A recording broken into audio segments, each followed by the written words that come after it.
आणि कोडोलीतली काही मित्रमंडळी आमचे सुभाष पाटील आहेत, आणखीन भीमराव पाटील म्हणून एक आहेत तिकडचे जेऊर गावचे तिथले, त्यानंतर आणखीन भास्कर समुद्रे आहेत, विलास निकम म्हणून आहे, ते काय आता आलेले नाही, तब्येत बरी नसल्यामुळे ते येऊ शकले नाही, जे विजय पाटील सर, इथले कोल्हापुरातले विष्णू पावले सर, आम्ही 5-7 लोकांनी चर्चा केली. आणखी एक ठरवले की बाबा आता कोरोनामुळे एक कार्यक्रम बरेच दिवस बंदच होते, कोणीही खुल्या व्यासपीठावर प्रत्यक्ष व्यासपीठावर कार्यक्रम करण्याचा, कविता सादर करण्याचा वगैरे कोणाला शक्य झालेलं नाहीये. पण एक कविता करणारे किंवा काव्य रसिक मंडळी इथं बरीच लोक आहेत, तर आपण एकदा जमा करून एक छोटस कवी संमेलन आपण घेऊया, म्हणून आम्ही एक प्रयत्न करूया असं पाटील साहेब आम्ही आमचं सगळ्यांचं ठरलं. नमस्कार.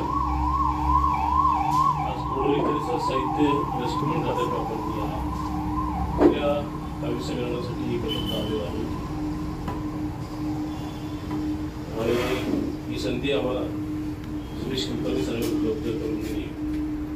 खरं तर मी मगाचपासून मला ठरवत होतो, प्रत्येकानं प्रस्तावित केलं तर आपलं एकच कदाचित राहत होईल. आणि माझ्या मनामध्ये एक शंका बोलत होती की किती कविता सादर करायला मिळणार. पहिल्यांदा परिचय करून देतो माझा. एकच कविता घेऊया, जास्त वेळ आपल्याला तेवढा मिळणार नाही. मी डॉक्टर दयानंद काळे, गेली 22 वर्ष कोल्हापूर जिल्हा सहकारी दूध उत्पादक संघामध्ये गोकुळमध्ये पशुवैद्यकीय अधिकारी या पदावर कार्यरत आहे. आणि याच बरोबर मागील काही वर्षापासून साहित्याच्या या तुमच्या मंदिरात आलेला आहे. माझा एक मी मुक्त होताना हा कविता संग्रह आलेला आहे 2019 साली. आणि त्यानंतर बरेचशा प्रातिनिधिक संग्रहामध्ये माझ्या कविता आलेल्या आहेत. बाबासाहेबांच्या वरती 2 आंतरराष्ट्रीय प्रोजेक्ट झाले.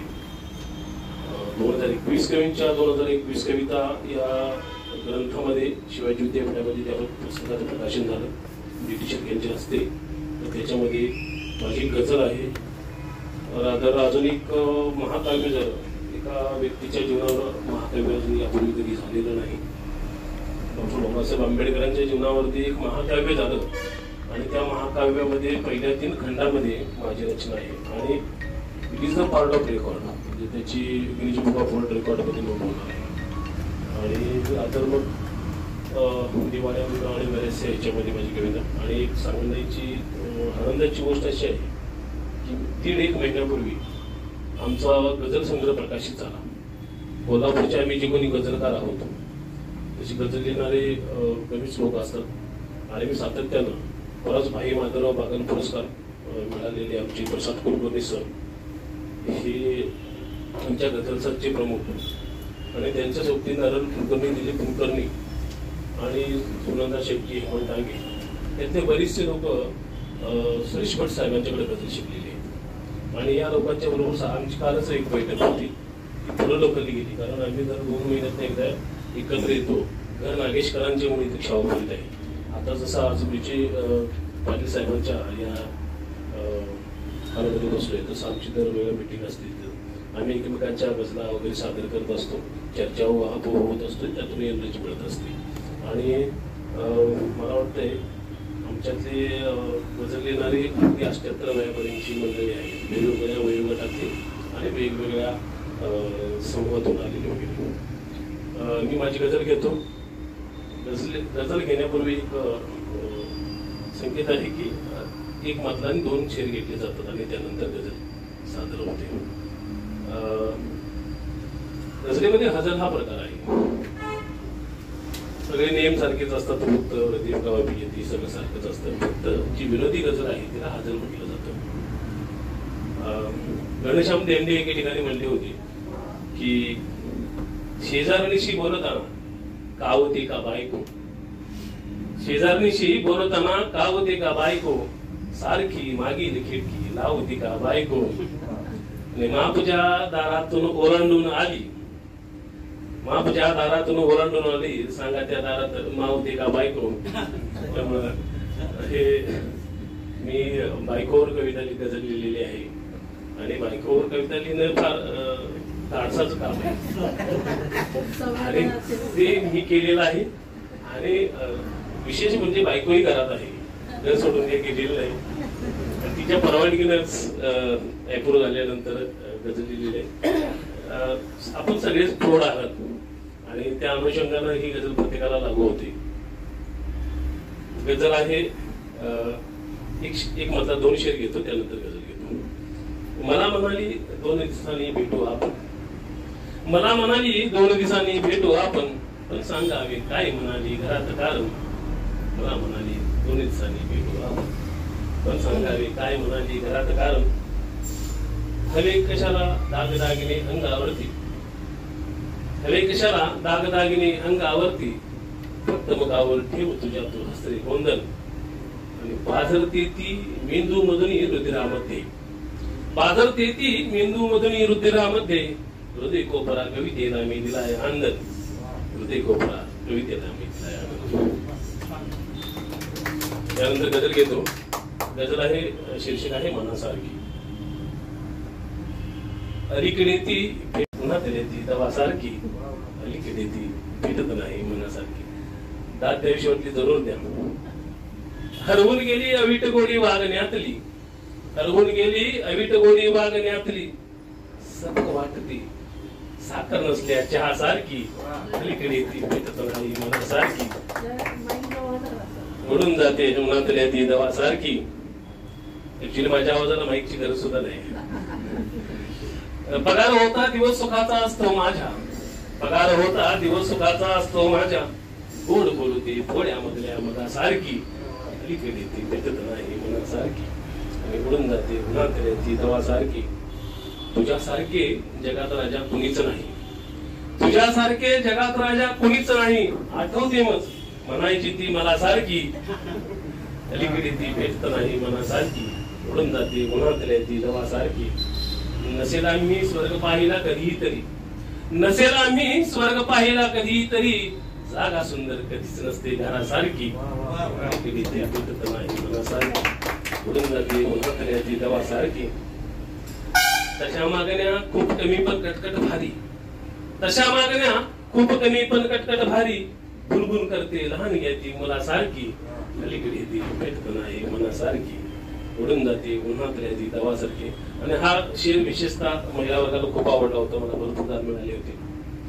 सुकून जातो फ्रीज मधला ढपून दोडका, सुकून जातो फ्रीज मधला ढपून दोडका, मला वाटते त्यांची माझी व्यथा सारखी, अलीकडे ती भेटत नाही मनासारखी. उडून जाते उन्हातल्या ती दवा सारखी. मैत्रीण सखी बायको कधी म्हणा प्रेयशी, माझ्या मिसेसचं नाव रुपाली आहे आणि माझं दयानंद. मैत्रीण सखी बायको कधी म्हणा प्रेयशी, कोणीच नाही कधी भेटेली रूपासारखी, अलीकडे ती भेटत नाही मनासारखी. आणि शेवटचा शेर घेतो. चंद्रावानी रूप आपले मजला म्हणते, चंद्रावानी रूप आपले मजला म्हणते, तुमची काया खरी वाटते तव्यासारखी, अलीकडे ती भेटत नाही मनासारखी. उडून जाते उन्हात दवासारखी. मग कवितेचं शीर्षक आहे मॅच. मॅच होती क्रिकेटची, मॅच होती क्रिकेटची, दांडल उडाली हिरोची आणि हिरोईनची, खेळणार होते सिनेमा स्टार, खेळणार होते सिनेमा स्टार, खेळाचा रंग होता गमतीदार, खेळणार होते सिनेमा स्टार, खेळाचा रंग होता गमतीदार. दादा कोळक्याच्या हातात होती बॅट, दादा कोळक्याच्या हातात होती बॅट, पाहण्यासारखा होता उषा चव्हाणचा थाट, पाहण्यासारखा होता उषा चव्हाणचा थाट. लक्ष्मीकांत बेर्डे, लक्ष्मीकांत बेर्डेने मारला जोरात बॉल, वर्षा उसगावकरला दाखवली चाल, वर्षा उसगावकरने दाखवली आपली चाल. खेळत होता निळू फुले, खेळत होता निळू फुले, धावाला होता अशोक सराफ, खेळत होता निळू फुले, धावाला होता अशोक सराफ. अलका कुबल म्हणाली वा वा, सविता प्रभूने म्हणाली चहा हवा, अलका कुबल म्हणाली वा वा, सविता प्रभूने म्हणाली चहा हवा. सचिन व वर्षा उसगावकरची झाली टक्कर, सचिन व वर्षा उसगावकरची झाली टक्कर, ते पाहून उषा चव्हाण आली चक्कर. अशा प्रकारे मॅच सुरू होती व ती शेवटी शून्यावर शून्यावर शून्यावर संपली. धन्यवाद. माझे 2 कविता संग्रह आहेत, एक जीवन लहरी आणि काव्यज्योत नावाची. बोला तुम्ही बोलत आवाज येत नाही. पुढे जरा जवळ. मी माझा परिचय देत असताना माझ्या गावाचाही परिचय देऊ इच्छितो आणि तो कवितेतूनच देतो. मनपाळे गाव हाय मोक्याचे, वाऱ्याच्या झोक्याचे, आदबीन सगळ्यांनी चालायचं, इथं नाही कोणी काय बोलायचं. भावबंदकी सदाचार निष्ठालाही भारी, जरी नाही घरोघरी पंढरीची वारी. मारुतीला नमताना रामदास स्वामी दिचे, गावाबाहेर बिरोबाला विसरून मी कसे. सारे झाले देवदेवता आता कुठं जायचं, रघुनाथ रस्तो गाणं देवदेवताचं. मनपाळे गाव हाय मोक्याचे, वाऱ्याच्या झोक्याचं, अदबीन सगळ्यांनी चालायचं, इथं नाही कोणी काय बोलायचं.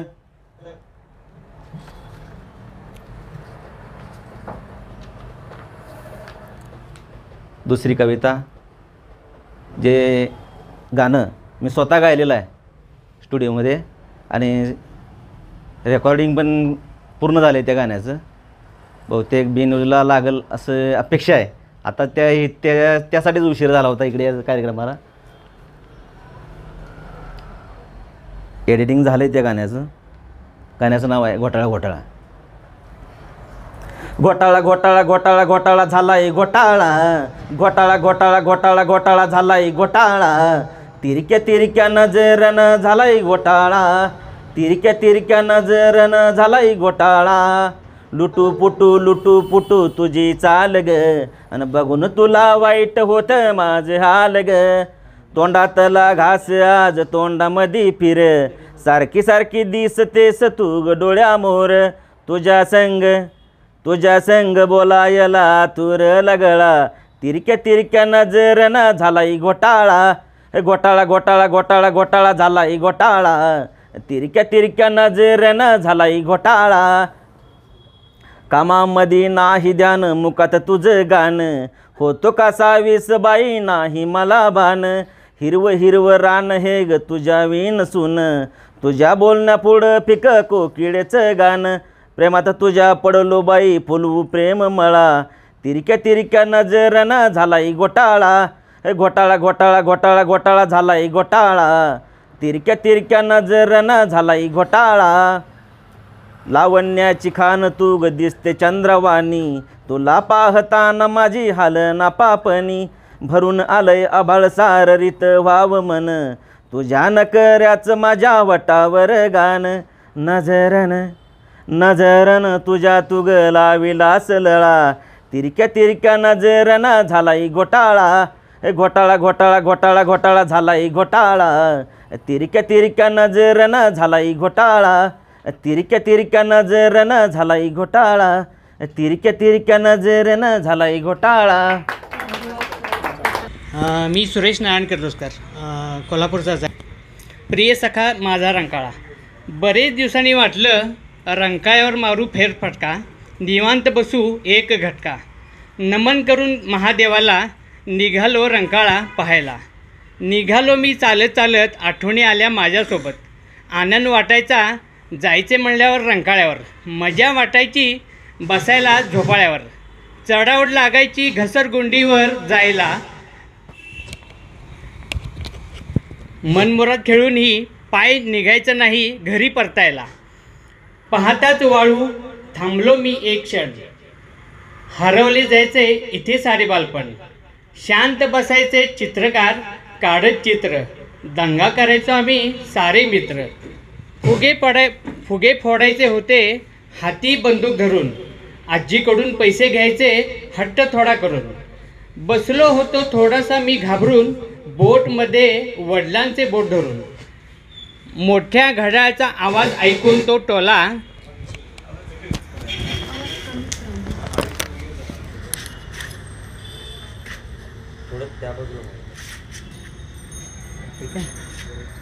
बसलो होतो थोडासा मी घाबरून, बोटमध्ये वडिलांचे बोट धरून. मोठ्या घड्याळाचा ऐकून तो टोला, पोटात अचानक यायचा हो गोळा. घराकडे आता झाली जायची वेळ, जाता जाता बोलवायची आम्हाला ती भेळ, मागताच भेळ बसायचा रपाटा, आई म्हणायची घरी करून देते धपाटा. श्रीमंती चोचले होते भेळ खाणे, आनंदाने खात असू आम्ही चिरमुरी फुटाणे. रंकाळ्याच्या समोर बसला आहे नंदिकेश्वर, म्हणे मागे जातो तांदूळभर, पुढे होतो गहूभर. भीती वाटते रंकाळ्यात तो जाईल, म्हणायचे सारे जग बुडी होईल. आहे त्याला काळजी, आहे तिथेच तो बसून, दर्शन घेतले मी गालात हसून.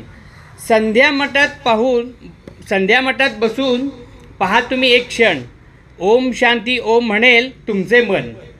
वरुण राजा बरसताच वरून, आनंदाने रंकाळा जायचा हो भरून.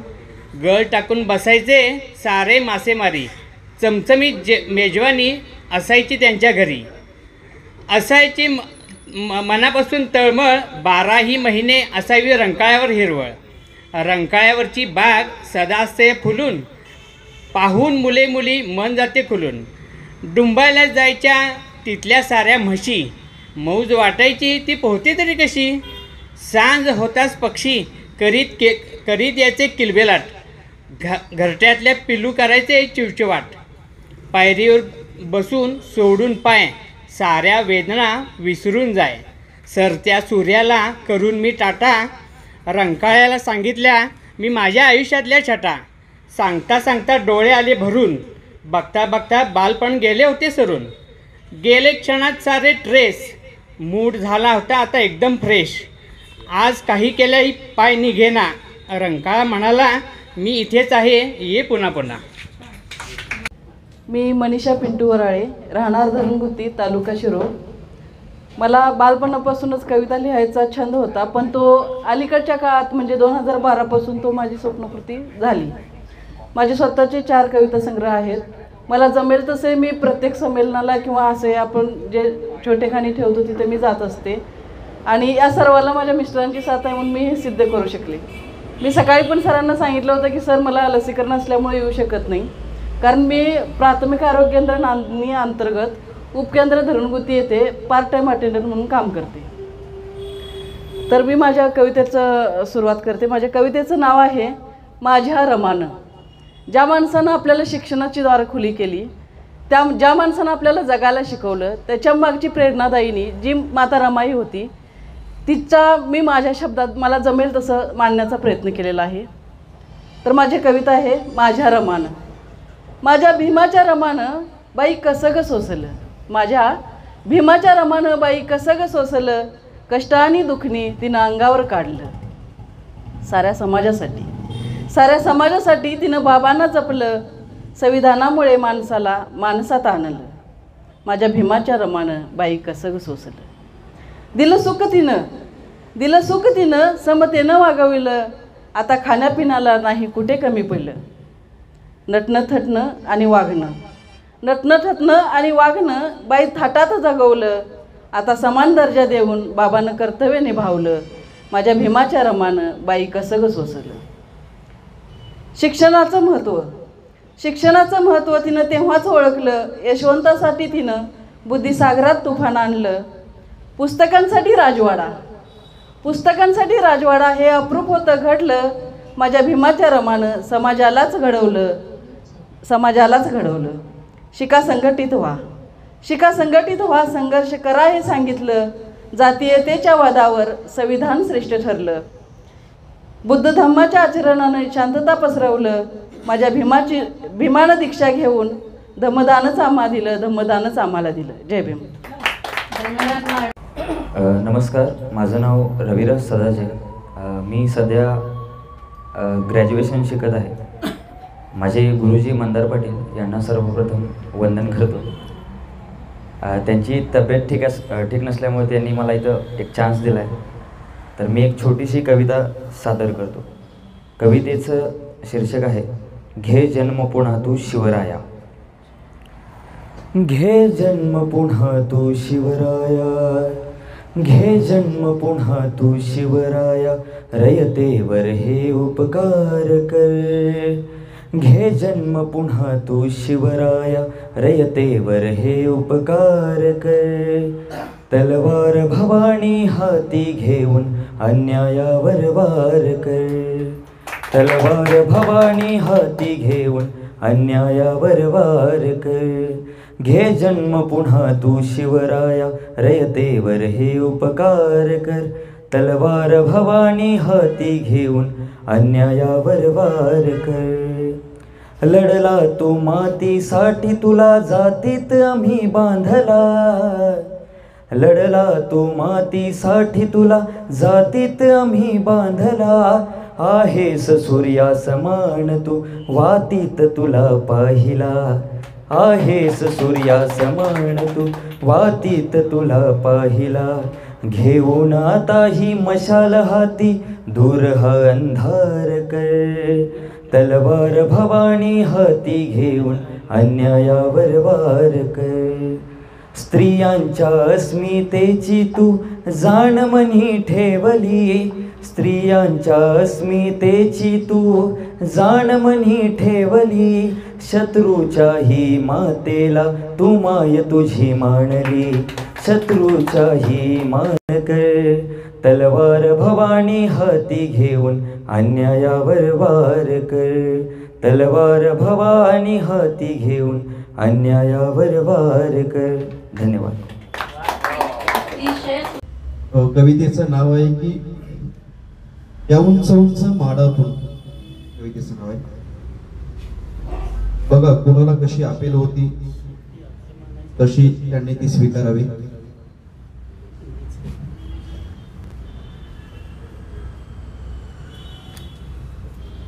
या उंच उंच माडातून, या उंच उंच माडातून तुझी सयायली गो. या उंच उंच माडातून तुझी सयायली गो. मन सैर भैर दर्यात का तुझी बाधा झायली गो. मन सैर भैर दर्यात का तुझी बाधा झायली गो. लड सुपारीची भासरे तुझी मोगऱ्याची वेणी. शिंपल्यात साठली गो तुझी निळी शारलेणी. भल्ले स्मरणांचे तुझ्या, भल्ले स्मरणांचे तुझ्या होरी न्हायली गो. मन सैर भैर दर्यात का तुझी बाधा झायली गो. स्मरे राहुळाची घंटा काळजाची लगबग. ओळखीचे सुर देती अंबरीचे खुळे खग. छबी तुझी काळी भोरी, छबी तुझी काळी भोरी इतक्यात पाहिली गो. मन सैर भैर दर्यात का तुझी बाधा झायली गो. किती दिसात आलो मी परतुनी गावाकडे. अजून तुझ्या अंगणात माझ्या आठवांचे सडे. जाता घरावरून सरली, जाता घरावरून सरली जलमाची कायली गो. मन सैर भैर दर्यात का तुझी बाधा झायली गो. या उंच उंच माडातून तुझी सयायली गो. मन सैर भैर दर्यात का तुझी बाधा झायली गो. तुझी बाधा झायली गो. तुझी बाधा झायली गो.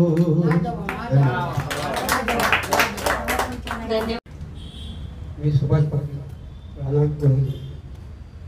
माझा व्यवसाय पान शॉप आणि कुक्कुटपालन. मला कवितेचा छंद फार वर्षापासून.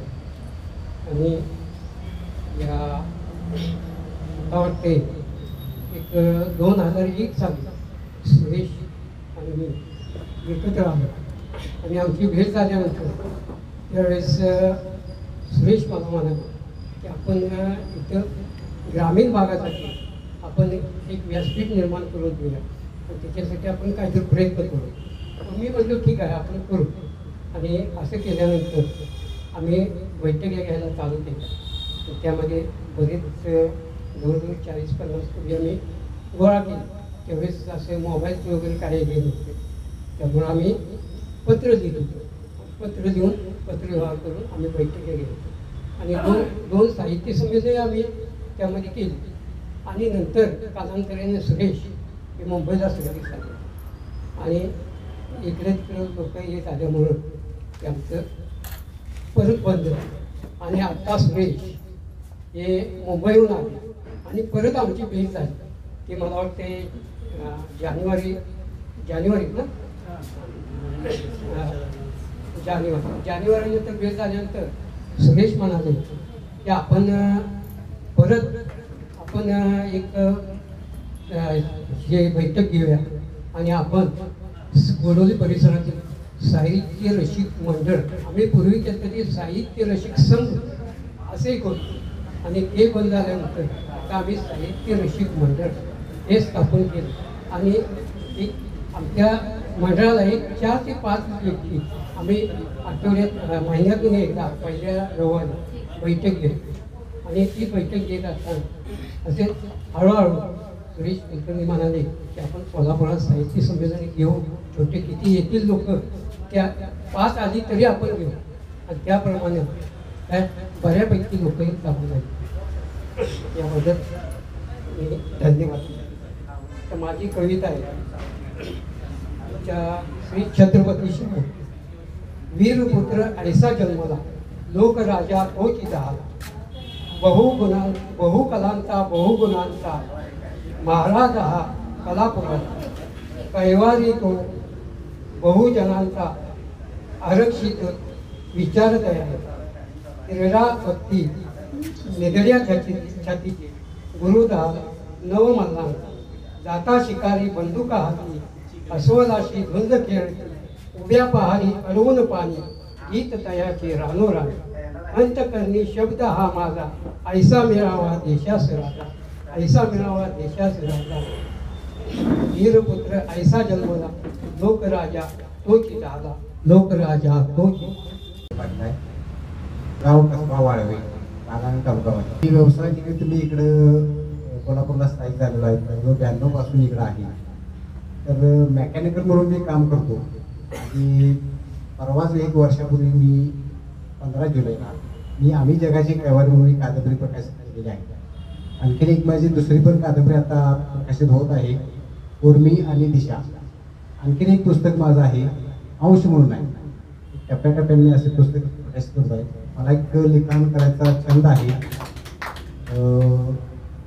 गॅरेज सांभाळत तो. परत आणखीन एक माझं म्हणजे समाजसेवेचं एक काम आहे. मी ज्योतिबा कॅम्प घेतो. म्हणजे ज्योतिबावर जे लोक गाडी घेऊन येत असतात त्यावेळी आम्ही मोफत सेवा देतो. त्याचं मी अध्यक्ष म्हणून मी काम करतो. परत आम्ही बाळूमामा फाउंडेशन म्हणून एक आहे, तिथे एक आम्ही लोकांना म्हणजे गरजूंना अन्नछत्राचा एक आम्ही कार्यक्रम राबवतो तिथे प्रतिवर्षीप्रमाणे. तर हे असे आमचे कार्यक्रम राबवत आम्ही हे लिखाण करत असतोय. आणि आम्हाला म्हणजे युवराज कदमने थोडंफार मदत केल्यामुळे आम्ही एवढे हे झालो. नाही तर अजून पण मी कादंबरी लिहिलेल्या आहेत पण प्रकाशित करत नाही. कारण का एक म्हणजे धाडसच व्हायचं नाही की बाबा आपण लिहिलेलं आहे हे लोकांच्यापर्यंत पोहोचवू शकेल काय, एक मनात भीती असते. आणि हे कार्यक्रम आम्ही म्हणून लिखाणाच्या ह्याच्यातून आम्ही राबवत आलो. त्या कादंबरीला मला 2 पुरस्कार मिळालेले आहेत, एक करवीर पुरस्कार आणि एक साताऱ्यामध्ये मिळालेला आहे. आम्ही जगाची कैवारी. तुम्ही खरोखर जर पुस्तक अवश्य वाचा. एक शेतकरी जीवन आणि शालेय जीवन काय असते हे आम्ही त्या पुस्तकामध्ये म्हणजे कादंबरीमध्ये कथन केलेलं आहे. तर खरोखर तुम्ही आम्ही जगाची कैवारी पुस्तक वाचा अवश्य. पावसाचं गीत, गोड गळ्यानं गातील सारे पावसाचं गीत. गोड गळ्यानं गातील सारे पावसाचं गीत. नाही घरदार त्यानं कशी घालवावी रात. नाही घरदार त्यानं कशी घालवावी रात. दिस कामात बुडतो काय कष्टात राबते, पोर पाठीला बांधून माय गरिबी सांधते. बाप हिंडतो गावात नाही मजुरी भेटत, नाही घरदार त्यानं कशी घालवावी रात. नाही घरदार त्यानं कशी घालवावी रात. ऊन पाऊस झेलाय एक झोपड बांधल, ऊन पाऊस झेलाय एक झोपड बांधल. ज्याचं स्लॅबचं घर आहे, बंगला आहे, त्याला काही वाटत नाही भरपूर पाऊस पडू दे म्हणायला. पण झोपडीवाल्यांचं काय? ऊन पाऊस झेलाय एक झोपड बांधलं, पाला पाचोळ्यानं त्याचं वर छप्पर सांधलं. एका वाऱ्याच्या झोतात गेलं छप्पर उडत, नाही घरदार त्यानं कशी घालवावी रात. धोधो पाऊस होत तो पाट पाण्याचे वाहती, धोधो पाऊस होत तो पाट पाण्याचे वाहती. भरतील नदी नाले येथे सागरा भरती, महापुराच्या पाण्यात जात झोपड बुडत, नाही घरदार त्यानं कशी घालवावी रात.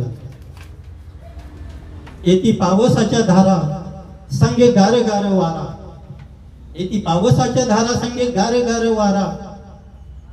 हंबराची गुरढोर नाही वासराला चारा, होता पावसाचा जोर नाही आसरा भेटत, नाही घरदार त्यानं कशी घालवावी रात. नशिबानं दिलं आम्हा दारिद्र्याचं देणं, नशिबानं दिलं आम्हा दारिद्र्याचं देणं. ऊन पावसात सदा गरिबीचं जिणं, नशिबाशी जडू दे हे जिव्हाळ्याचं नातं, नशिबाशी जडू दे हे जिव्हाळ्याचं नातं.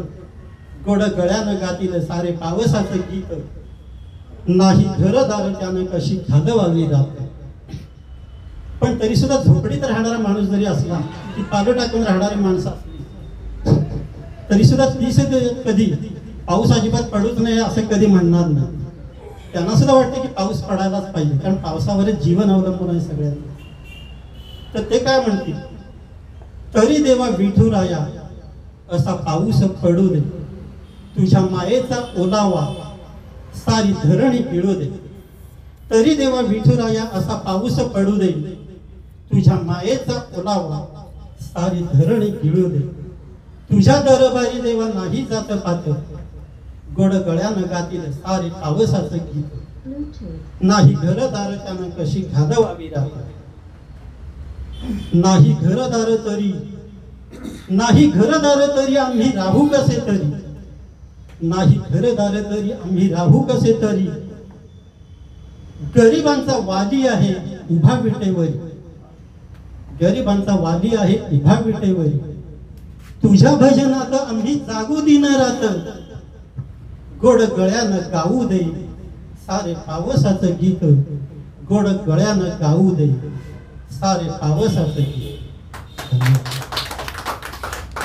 पावसावर कविता सादर केली सरांनी. आता तो विषय वेगळा होता. माझ्या या कवितेचं नाव आहे श्रावण सरी. तुझ्या आठवणींच्या अवचित बरसल्या श्रावण सरी, तुझ्या आठवणींच्या अवचित बरसल्या श्रावण सरी.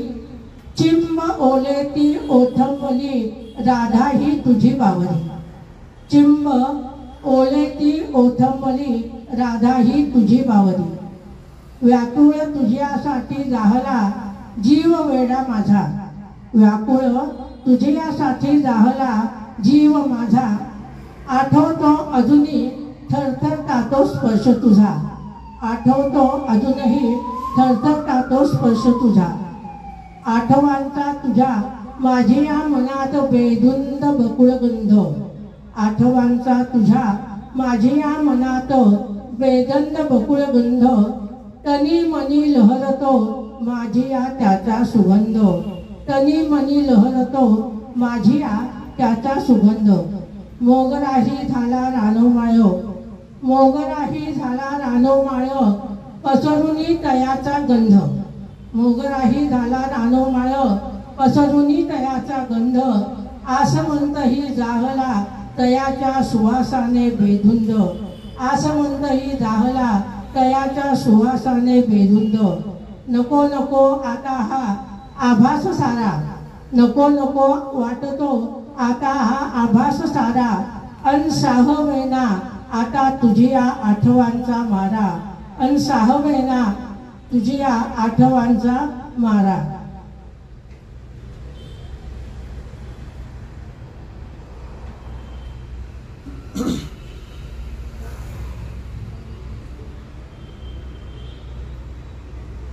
नको नको वाटतो आता हा आभास सारा अन साहवेना आता तुझ्या आठवांचा मारा. दोन जीवांनी आता धडकरी एकरूप व्हावे. दोन जीवांनी आता धडकरी एकरूप व्हावे. द्वैत सारे मिटुनी एक जीव होऊन जावे. द्वैत सारे मिटुनी एक जीव होऊन जावे. एक जीव होऊन जावे. धन्यवाद. मी आपल्या सर्वांसमोर आज एक वेगळी कविता सादर करते. आता सणांची सुरुवात होतीये. अमावस्या ही कल्पना काहीही म्हणा, ही एका दृष्टीनं वाईट आहे किंवा तो वाईट दिवस असतो. पण माझ्या डोक्यात असं आलं की सगळे दिवस सारखे आहेत काम करणाऱ्या लोकांसाठी. जे घरी बसणारे आहेत त्यांच्यासाठी अमावस्या पौर्णिमा हे फारच वेगळा विषय आहे. त्यानिमित्तानं मी एक दीपदेवी नावाची कविता लिहिलेली आहे. समईतली वाट शिकवते सहिष्णुता. समईतली वाट शिकवते सहिष्णुता. उजळते देवघर अंतरंगात प्रसन्नता. सुसंस्कार प्रतीक शुभंकरोती स्वरात. सुसंस्कार प्रतीक शुभंकरोती स्वरात. लक्ष्मीचा आशीर्वाद संध्या समयी घरात. लखलखते दिवे प्रगतशील जीवनात. लखलखते दिवे प्रगतशील जीवनात. समयी अखंड देवते मात्र मंदिरांच्या गाभाऱ्यात. आषाढ मासी अमावस्या दीपदेवीच्या पूजनात. आषाढ मासी अमावस्या दीपदेवीच्या पूजनात. महती दिव्यत्वाची येथे मंगल सणांची सुरुवात. हॅलो मित्र हो, संत ज्ञानेश्वरांच्या नयनाने, छत्रपती शिवरायांच्या पराक्रमाने, महात्मा फुलेंच्या संघर्षाने, डॉक्टर बाबासाहेब आंबेडकरांच्या कर्तृत्वाने पावन झालेल्या या महाराष्ट्राच्या भूमीत आणि विशेष म्हणजे कोल्हापूर सारख्या ऐतिहासिक वारसा लाभलेल्या या भूमीत आजचा हा विशेष असा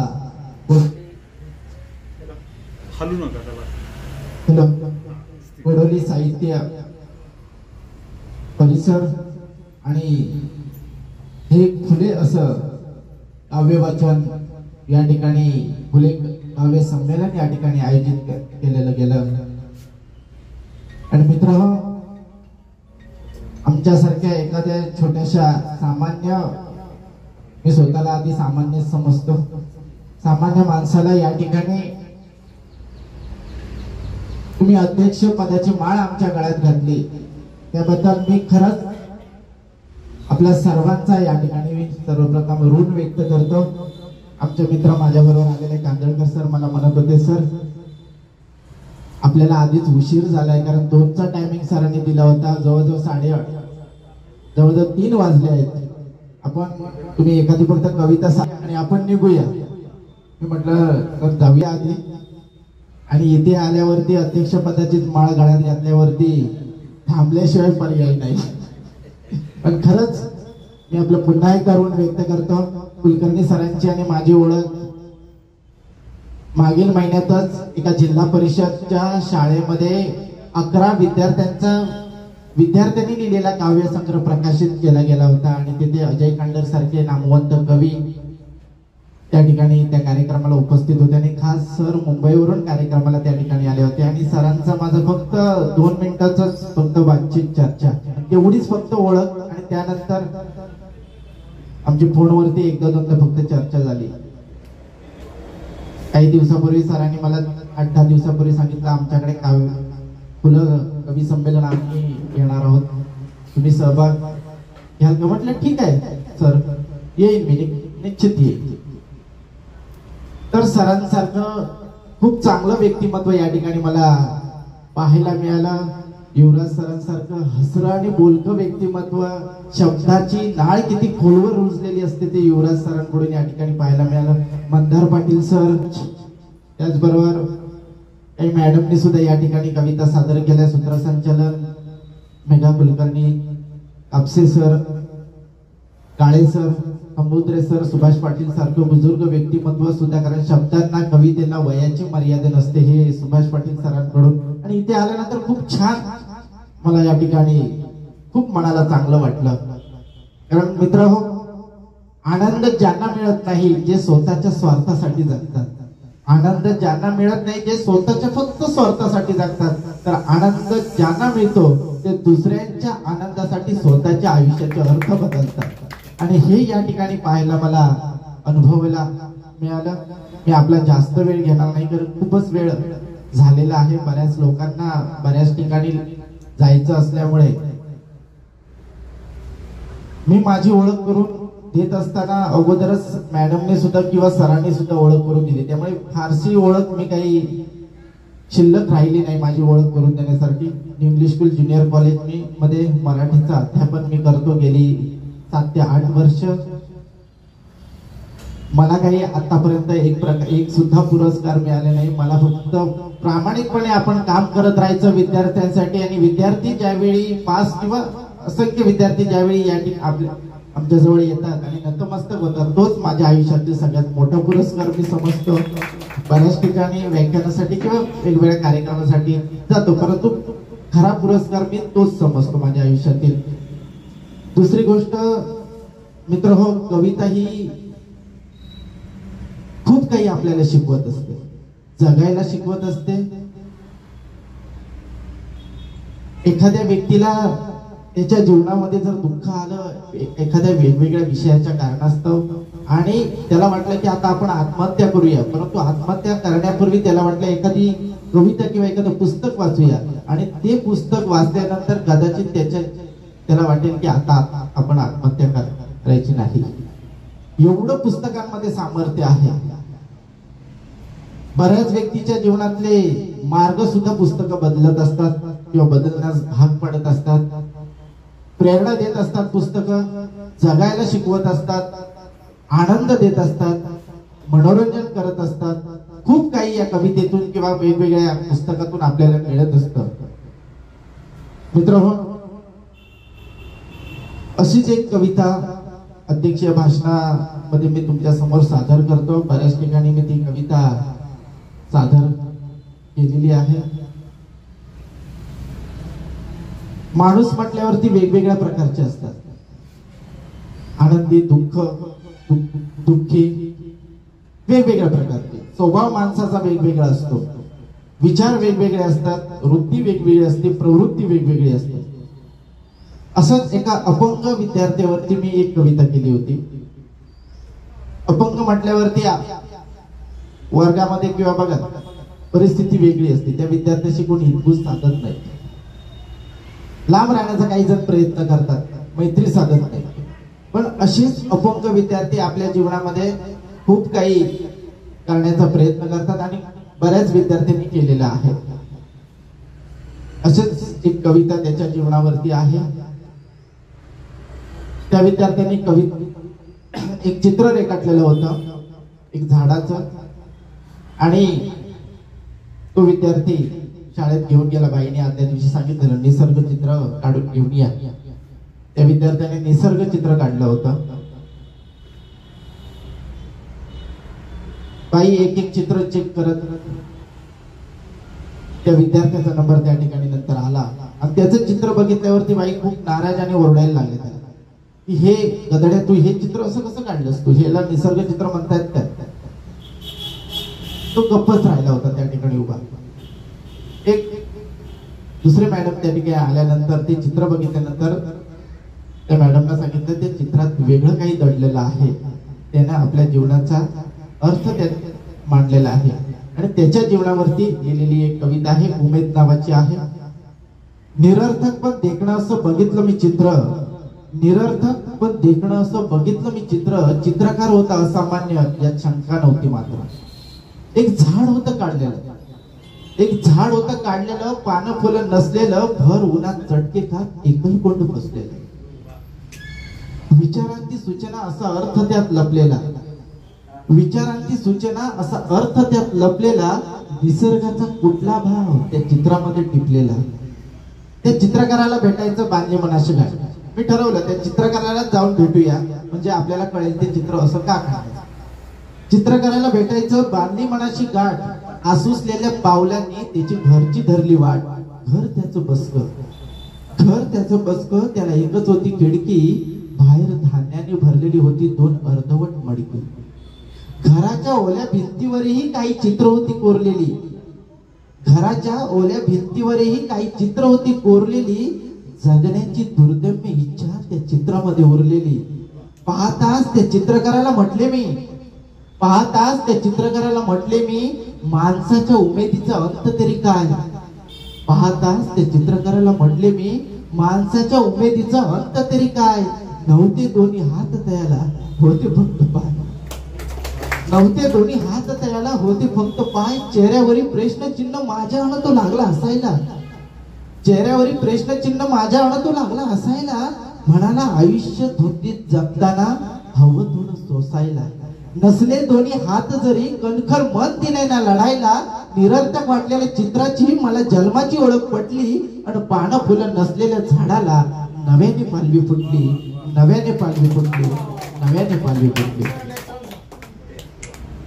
धन्यवाद. त्यानंतर मित्रहो, कार्यक्रमाचं अध्यक्ष भाषण व्यक्त करताना या आजच्या या कार्यक्रमाबद्दल मला शेवटी एवढंच सांगावंसं वाटेल. संपल्याचे दिवस दुःख वाटू नये, आसवाणी अकस्मात दाटू नये. तू मला टाळते असे की जसे सागराने किनाऱ्यास भेटू नये. जीव लावायचा जीव टाकायचा, दूर कोणी कुणारात लुटू नये. नकशी कांती तुला मीच शृंगारले, श्रेय मीच लोटू नये. तू दिल्या वेदना मी दिले हुंदके, वाटीत जाताना आज काळीच फाटू नये. धन्यवाद. तुम्ही मला या ठिकाणी येऊन, मी आल्यानंतर या ठिकाणी अध्यक्ष मान मला दिला, त्याबद्दल पुन्हा एकदा आपलं ऋण व्यक्त करतो. आणि परमेश्वराजवळ विनंती करतो की इथे जमलेल्या प्रत्येकाला दीर्घायुष्य, चांगला आरोग्य द्यावं अशी मी अपेक्षा व्यक्त करून या ठिकाणी आयोजकांच्या वतीने माझं अध्यक्ष मनोगत या ठिकाणी थांबवतो. जय महाराष्ट्र. धन्यवाद सर. आपला